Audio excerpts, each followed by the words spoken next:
अस्सलाम वालेकुम नाजरीन, आपका मेज़बान निसार अली आपकी खिदमत में हाजिर है और आप देख रहे हैं सच्चल टीवी। आज हम आपको पाकिस्तान सिंध के नामवर मल्ल पहलवान लाला गुलाम हुसैन पठान के मुतालिक चंद हैरान कुन बातें बताने वाले हैं। सिंध का मशहूर मल्ल पहलवान लाला गुलाम हुसैन पठान अपनी ज़िंदगी सिंधी सकाफत मल्ल में गुजार रहे हैं। इनके वालिद साहब पहलवान शमशीर पठान, जिसने अपनी पूरी ज़िंदगी सिंध के सकाफत मल्ल को उजागर करने में गुजार दी, जब वो ज़ईफ़ हुए तो उसके बेटे ने ये जिम्मेदारी संभाली।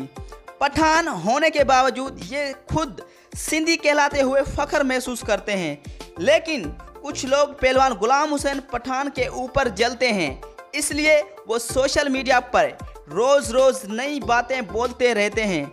लेकिन पहलवान गुलाम हुसैन पठान एक सच्चा सिंधी, एक सच्चा पाकिस्तानी है।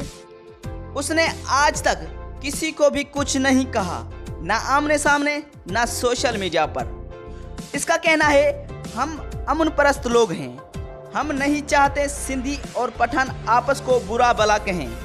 अल्लाह पाक पहलवान गुलाम हुसैन पठान को लंबी उम्र अता फरमाए और सिंध की खिदमत करने की तौफीक अता फरमाए।